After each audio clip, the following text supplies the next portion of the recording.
फिर पंचायत का चुनाव आया तो पूरे पंचायत वालों ने बोला कि आप अगर सरपंच बनना चाहेंगे तो आपको निर्विरोध बना देंगे। तो फिर हमने कहा कि भाई ठीक है, लेकिन सारे पंचों को भी आप लोग बनाओ। और सिर्फ 13 वार्ड में एक वार्ड में ही चुनाव हुआ, बाकी सरपंच के साथ साथ 12 वार्ड निर्विरोध हो गया। और 6 महीने बाद विधानसभा का चुनाव आ गया। तो उस समय हमारे तब तक मैं भारतीय जनता पार्टी की सदस्यता ले लिया था। तो हमारे नेतागण बोले कि हो सकता है इस बार आपको विधानसभा का चुनाव लड़ना पड़े। तो हम उस समय मात्र 26 साल के थे। तो हम मना किए हमारे नेताओं से कि अभी हमको सरपंच रहने दीजिए, हमको सीखने दीजिए, हमारी उम्र अभी है। लेकिन भगवान की दया और स्वर्गीय दिलीप सिंह जूदेव जी जो 5 बार सांसद थे, लोकसभा राज्यसभा मिला के, अटल जी की सरकार में एमओएस भी थे। तो पूरे जसपुर में वो सबसे बड़े नेता हम लोग के थे और मैं राजनीति में उनको अपना आदर्श भी मानता हूं। और एक स्वर्गीय देवकी महाराज जी थे और सबके आशीर्वाद से 1990 में पहली बार भारतीय जनता पार्टी से विधानसभा का टिकट मिला। और उस समय ऐसा हुआ कि अविभाजित मध्य प्रदेश में 320 विधानसभा की सीट थी। उसमें एकमात्र तपकारा विधानसभा क्षेत्र था जहां टेक्निकल फॉल्ट के कारण कांग्रेस को सिंबल अलॉट नहीं हो पाया। उनका प्रत्याशी निर्दलीय घोषित हुआ और साइकिल छाप मिला उनको। साइकिल छाप के ऊपर पंजा छाप चिपकाकर चुनाव प्रचार किया और मात्र 4000 वोट जमानत कांग्रेस का जब्त हुआ। तो इस तरह से हमारी शुरुआत हुई और 90 के बाद 98 तक 2 बार विधायक रहा तपकारा विधानसभा क्षेत्र से। और उसके बाद फिर लगातार 4 बार सांसद रहा। और इस बीच में 3 बार तक प्रदेश अध्यक्ष का दायित्व भी पार्टी ने सौंपा। और 2014 के लोकसभा चुनाव में चौथी बार रायगढ़ संसदीय क्षेत्र की जनता भारी मतों से 2,17,000 मतों से भारतीय जनता पार्टी को जिताया। और हमको कल्पना भी नहीं थी कि मोदी जी के प्रथम शासन के कार्यकाल में हमको एमओएस के रूप में काम करना पड़ा। तो ये सब एक तरह से हम अपने को बड़ा सौभाग्यशाली समझते हैं कि पार्टी का इतना आशीर्वाद रहा, हमारे राष्ट्रीय नेतृत्व का इतना आशीर्वाद रहा। और आज भी अगर छत्तीसगढ़ मुख्यमंत्री का दायित्व मिला है, इसके भी हमको कल्पना नहीं थी। लेकिन इस पर भी पार्टी का आशीर्वाद है, हमारे आदरणीय यशस्वी प्रधानमंत्री जी का आशीर्वाद है, आदरणीय गृह मंत्री श्री अमित शाह जी का आशीर्वाद है, आदरणीय राष्ट्रीय अध्यक्ष जी का आशीर्वाद है, राष्ट्रीय नेतृत्व का आशीर्वाद है कि इतना बड़ा गुरुतर जिम्मेदारी उन्होंने सौंपा है। और मुझे ये पूरा विश्वास है कि हमारे सभी वरिष्ठों के मार्गदर्शन से, आशीर्वाद से निश्चित रूप से जो जिम्मेदारी मुझे मिली है उसको ठीक से निर्वहन कर पाएंगे, ये मुझे पूरा विश्वास है। सर, एक नारा है मोदी है तो मुमकिन है। जैसे आप उस वक्त जो पंच से एकदम विधायक लड़ गए, जुदेव जी ने आपको लड़वा दिया, ऐसे ही अभी आप केंद्र में थे, उससे पहले प्रदेश अध्यक्ष थे, अभी एकदम सीएम बनाए। क्या ये जिस तरीके से 3 राज्यों में भी अपने देखा गया सर कि जो एक कार्यकर्ता को सीएम चुन लिया गया, सर किस तरह? देखिए, आज भारतीय जनता पार्टी विश्व की सबसे बड़ी राजनीतिक पार्टी है और ये पार्टी विचारधाराओं की पार्टी है।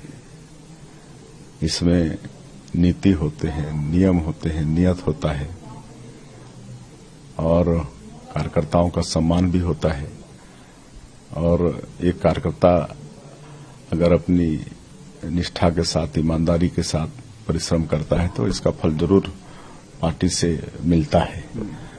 ये हम समझते हैं कि भारतीय जनता पार्टी में ही संभव है, दूसरी पार्टी में संभव नहीं है। दूसरी पार्टी में परिवारवाद वाली, हाँ, दूसरी पार्टी में परिवारवाद चलता है, लेकिन भारतीय जनता पार्टी में लोकतंत्र है। सर अब चूंकि अपने पहली कैबिनेट भी हो गई आपकी और उसमें आपने 18 लाख आवास देने वाली घोषणा की, सर और क्या मतलब प्राथमिकता आपने कभी, जैसे आप गांव से आए, आपके ऊपर कई जिम्मेदारी रही, तो आपके मन में क्या है कि मुझे ये तो करना ही है अपने छत्तीसगढ़ के लिए, अपने गांव वालों के लिए, अपने आदिवासी भाई बहनों के लिए? देखिए, चुनाव के दौरान हम लोगों ने मोदी की गारंटी चुनावी घोषणा पत्र लाए, जिसमें सभी वर्गों का हित का चिंतन करते हुए मोदी की गारंटी बनाए हैं। और उसमें और चुनाव प्रचार के दौरान हमारे देश के यशस्वी प्रधानमंत्री वो भी आए छत्तीसगढ़, और उन्होंने कहा था कि यहाँ भारतीय जनता पार्टी की सरकार बनेगी तो उसका सबसे पहला काम होगा कांग्रेस पार्टी के 5 साल की सरकार में जो गरीब लोग 18 लाख मकानों से वंचित हो गए, उनका हक छीना गया, तो उनका हक दिया जाएगा, उनको प्रधानमंत्री आवास दिया जाएगा। और मुझे बताते हुए एक गौरव भी हो रहा है, खुशी भी हो रही है कि पहले ही शपथ के दूसरे दिन ही कैबिनेट की बैठक में 18 लाख मकान की स्वीकृति हो, 18 लाख लोगों को उनका हक मिले, उनका पक्का का मकान मिले। इस पर निर्णय हम लोग पहले ही कैबिनेट के बैठक में ले लिए हैं और आने वाले समय उनको पक्का का मकान मिलेगा। सर सबसे बड़ी समस्या आज भी है, क्योंकि सर कल भी एक जवान हमारे शहीद हुए, परसों भी 2 जवान इंजर्ड हुए थे, शहीद भी हुए, उसमें से एक सीएफ वाले। सर मैं पूर्व सीएम से भी मैंने अभी कुछ दिन चुनाव के पहले इंटरव्यू किया था, तो उनसे मैंने पूछा था कि सर दंतेवाड़ा में जब एनकाउंटर हुआ था तो आपने बोला था कि मैं करारा जवाब दूंगा। तो कांग्रेस की नक्सल के प्रति नीति और आप नक्सलिज्म को कैसे सर खत्म करेंगे सर? क्योंकि पूरा विश्व ही नक्सल की समस्या को समझता है, जानता है, पूरा देश जानना चाहता है। सर आपका क्या उसमें हो रहा है? देखिए, भारतीय जनता पार्टी नक्सलवाद से डटकर मुकाबला किया है। 15 वर्षों में भी यहाँ पर हमारी भारतीय जनता पार्टी की सरकार ने डटकर मुकाबला किया। लेकिन जब कांग्रेस पार्टी की सरकार आई तो स्थिति बदल गई। नक्सली लोग कहीं न कहते थे कि अब तो हमारी सरकार आ गई, और नक्सलवाद से जो पिछली सरकार थी उसकी लड़ाई बहुत कमजोर थी। अब वो हमारी सरकार फिर से आ गई है तो मजबूती के साथ लड़ाई लड़ेंगे। और अब नक्सली से बौखला गए हैं कि भारतीय जनता पार्टी की फिर से सरकार आई है तो हम लोगों के ऊपर कार्रवाई तगड़ी होगी, एक्शन होगा, और इसलिए वारदात कर रहे हैं, कायराना हरकत कर रहे हैं। सर जैसे बस्तर की बात चल रही, तो सर एक वहां पे इन दिनों देखा गया कि सर मृत्यु देहांत के बाद में अगर कोई शव को दफनाया गया, फिर उसको निकाला गया, धर्मांतरण, नारायणपुर की घटना, फिर क्रिश्चियन कम्युनिटी वर्सेस आदिवासी ट्राइबल कम्युनिटी के बीच में क्लैशेस, बहुत इन दोनों बहुत एसपी एक थे, उनका सर भी फूट गया था जो जिस तरीके से हुआ, ये इसको कैसे सर वो करेंगे? देखिए, मैं इसको भारतीय जनता पार्टी को कमजोर करने की एक साजिश ही समझता हूं।